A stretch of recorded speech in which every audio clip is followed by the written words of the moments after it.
YCP ప్రభుత్వ హయాంలో రాష్ట్ర వ్యాప్తంగా అన్ని మద్యం దుకాణాల్లో డిజిటల్ చెల్లింపులు లేకుండా చేసి 99,413.5 కోట్ల మేర లావాదేవీలను నగదు రూపంలో ఎందుకు చేశారో వైసీపీ నేతలు సమాధానం చెప్పగలరా అని ఎక్సైజ్ మంత్రి కొల్లు రవీంద్ర ప్రశ్నించారు. టీడీపీ కేంద్ర కార్యాలయంలో ఆయన విలేకరులతో మాట్లాడారు.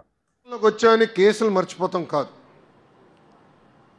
మన మెడకు చుట్టేసి వదిలేశారు. ఏమైనా పొరపాట్లు జరిగితే గట్టిగా లాగుతారు. అవన్నీ దొంగ కేసులు. నా పైన 23 కేసులు పెట్టారండి. ఎవరన్నా చంపబోయానంట, నేను ఏం చేయాలి చెప్పు? ఎస్సీ ఎస్టీ అట్రాసిటీ కేసు కూడా పెట్టేశారు నా పైన. చివరికి ట్రాక్టర్ ర్యాష్ డ్రైవింగ్ కేసు కూడా పెట్టారు. మరి ట్రాక్టర్ ర్యాష్ డ్రైవింగ్ చేయొచ్చని నాకు తెలియదు, ఆ కేసు కూడా పెట్టారు. ఈరోజు హోంమంత్రి గారి నాయకత్వంలో ప్రతి వారం మేడం గారు పార్టీ ఆఫీస్కి వస్తున్నారు, అనిత గారు వస్తున్నారు. ఎందుకంటే అనిత గారి పైన కూడా ఎస్సీ ఎస్టీ కేసు ఉంది. సో మేడం గారు వచ్చి అక్కడ అన్ని కేసులు తీసుకుని ఇప్పటికీ పార్టీకి సుమారుగా 2,800 దొంగ కేసుల వివరాలు వచ్చినాయి. 17,000 మంది కార్యకర్తలు ఆ కేసులో ముడిపడి ఉన్నారు. ఆ కేసులన్నీ ఇప్పుడు క్లియర్ చేస్తున్నాం. దాంట్లో సగం పైన కేసులు ఇప్పటికీ క్లియర్ చేశాం. ఒక్కొక్క కేసు ఒక్కొక్క స్టేజ్లో ఉంటుంది. చంద్రబాబు నాయుడు గారు మాకు స్పష్టంగా చెప్పింది ఏంటంటే, దొంగ కేసులు ఎవరిపైన పెట్టారో అది డిసెంబర్ లోపల ఎట్టి పరిస్థితుల్లో అన్నీ క్లియర్ చేయాలని మాకు ఆదేశాలు జారీ చేశారు. కేసులు ఉన్నాయని చెప్పాల్సిన బాధ్యత మీ పైన ఉంది. అది కూడా పార్టీ ఆఫీస్లో ఒక విభాగం పెట్టాం. కేసు వివరాలు మీరు తెలియజేయండి, కేసులు తీపించే బాధ్యత మేము తీసుకుంటామని ఈ సభాముఖ కార్యకర్తలందరికీ నేను హామీ ఇస్తున్నాను. ఇట్లా ఒక్కొక్క సమస్యను పరిష్కరించుకు ముందరికెళ్దాం, కలిసికట్టుగా పనిచేద్దాం. గ్రామంలో వచ్చే పనులని కూడా, ఉపాధి హామీ పనులు కూడా ఎమ్మెల్యే గారు ఇక్కడ ఉన్నారు, గ్రామ పార్టీ తీర్మానం చేస్తారు, కూర్చుంటారు. కొత్త కమిటీలు వచ్చిన తర్వాత ఎవరు చేయాలి, ఎలా చేయాలి వాళ్ళు మాట్లాడుకుని చేస్తారు. దానికి అన్ని రకాలుగా మేము సహకరిస్తామని కార్యకర్తలందరికీ నేను తెలియజేస్తాం జరుగుతుంది. కలిసికట్టుగా పనిచేద్దాం, కలిసికట్టుగా ముందరికెళ్దాం. అధికారంలోకి వచ్చామని అలసత్వం ఉండకూడదు. అధికారంలో వచ్చామని మన ఇంట్లో పడుకునేది ఉండదు. అన్న చెప్పారే, నేను అదే అనుకుంటున్నా. ప్రతిపక్షంలో పనిచేసాం.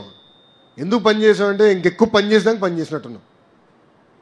బాబు గారు వదిలిపెట్టట్లేదు మమ్మల్ని.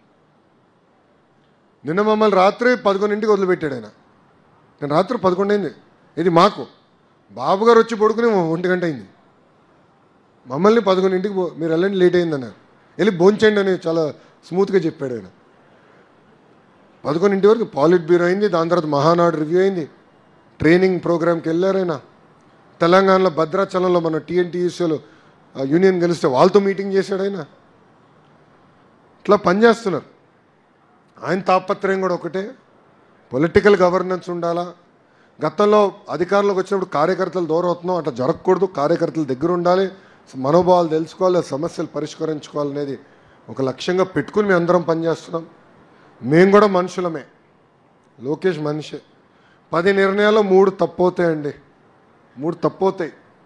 అరే బాబు నువ్వు తప్పు చేస్తున్నావు, తమ్ముడు నువ్వు తప్పు చేస్తున్నావు, అన్న నువ్వు తప్పు చేస్తున్నావు చెప్పాల్సిన బాధ్యత కార్యకర్తలపైన ఉంది. సరిదిద్దుకునేదానికి తెలుగుదేశం పార్టీ సిద్ధంగా ఉందని మీ అందరికీ సభాముఖ తెలియజేస్తున్నాం.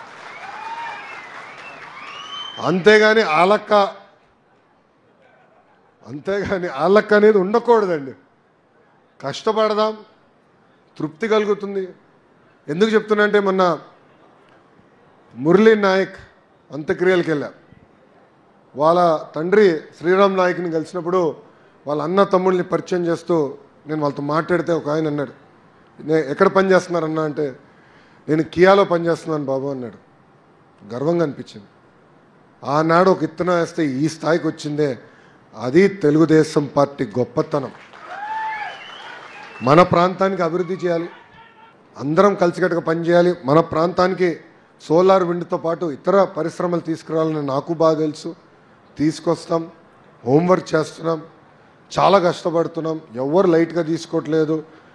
మన జాతీయ అధ్యక్షుల వారు 75 సంవత్సరాల వయసులో అంత కష్టపడితే మనం ఇంకెంత కష్టపడాలి. పని చేద్దాం, ఎంజాయ్ చేద్దాం. పార్టీ అడిగేది నెలకి 2-3 రోజులు మ్యాక్స్, దానికన్నా ఎక్కువ అడగట్ల.